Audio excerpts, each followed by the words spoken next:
आज की इस कहानी को सुनने के बाद आप अपने घर में शांति ला सकते हैं। एक समय की बात है, एक गांव के बाहर एक बौद्ध भिक्षु अपनी कुटिया बनाकर रहा करते थे।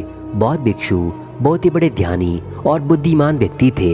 हर रोज जब उस गांव में भिक्षा मांगने जाते तो अक्सर कोई ना कोई उनसे अपनी समस्या का समाधान पूछता और बौद्ध भिक्षु भी बहुत ही आसानी और बुद्धिमानी के साथ लोगों को उनकी समस्या का समाधान बता देते।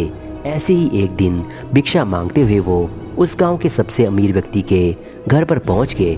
उस अमीर व्यक्ति के घर में एक बहुत बड़ी समस्या थी और वो समस्या ये थी कि अक्सर उसके घर के लोग आपस में झगड़ते रहते थे।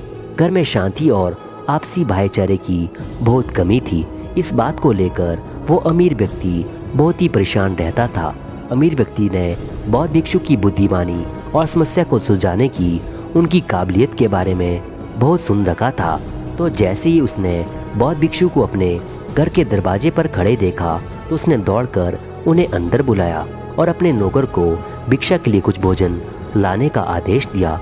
नौकर रसोई से कुछ खाने का सामान लाया। उस अमीर आदमी ने वो खाना भिक्षु के भिक्षा पात्र में डाल दिया। बौद्ध भिक्षु उस अमीर आदमी का धन्यवाद कर वहाँ से जाने लगे तो उतने में उस अमीर आदमी ने उन्हें रोकते हुए कहा, महात्मन, मैं आपसे एक प्रश्न पूछना चाहता हूँ। बौद्ध भिक्षु ने मुस्कुराते हुए कहा, पूछो, क्या प्रश्न है तुम्हारे? उस अमीर आदमी ने कहा, मैं जानना चाहता हूँ कि लोग आपस में झगड़ा क्यों करते हैं। ये सुनकर बौद्ध भिक्षु थोड़ी देर तक मौन रहे, फिर ऊंची आवाज में चिल्लाते हुए बोले, मैं तुम्हारे यहाँ भिक्षा लेने आया था, ना कि तुम्हारे फालतू प्रश्नों का उत्तर देने। भिक्षु के मुंह से ऐसी बातें सुनते ही उस अमीर आदमी के क्रोध का ठिकाना नहीं रहा। उसने खुद पर नियंत्रण खो दिया और भिक्षु पर जोर जोर से चिल्लाकर उन्हें भला बुरा कहने लगा। उसने कहा, कैसे स्वार्थी व्यक्ति हो, मैंने तुम्हें खाने के लिए भोजन दिया और तुम मुझसे इस तरह की बातें कर रहे हो। उस अमीर व्यक्ति ने गुस्से में बौद्ध भिक्षु को बहुत से अपशब्द कहे, लेकिन बौद्ध भिक्षु बिना एक भी शब्द बोले शांति से उस अमीर की सारी बातें सुनते रहे और वो उन पर चिल्लाता रहा।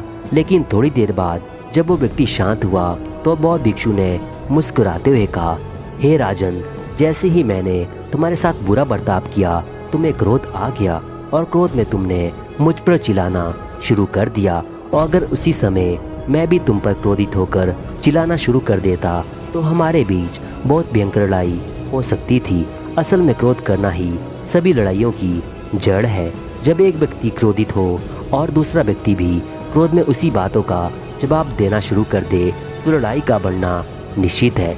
लेकिन अगर दूसरा व्यक्ति उस समय शांत रहे और कुछ समय के लिए मौन धारण कर ले जब पहला व्यक्ति क्रोधित हो, तो बड़े से बड़े झगड़े को सुलझाया और ख़त्म किया जा सकता है। साधारण शब्दों में कहे तो परिवार के सदस्यों का एक दूसरे के प्रति सहनशील होना ही घरेलू झगड़ों को खत्म करने का एकमात्र सरल तरीका है। तो दोस्तों, इस कहानी की सीख यही है कि चाहे घर हो या दोस्त के साथ या काम की जगह, हमें खुद को स्थिर और शांत रखना चाहिए। और अगर कोई हम पर गुस्सा भी होता है तो जहाँ तक संभव हो सके हमें शांति से ही उसका उत्तर देना चाहिए, क्योंकि जैसे ही हम अपनी शांति खो देते हैं और सामने वाले पर क्रोधित होते हैं तो छोटी से छोटी बात भी बड़ी बन जाती है और हमारा बहुत बड़ा नुकसान कर सकती है। तो दोस्तों, आपने इस कहानी से क्या सीखा नीचे कमेंट में ज़रूर बताना। मिलते हैं एक और नई ज्ञानवर्धक वीडियो के साथ।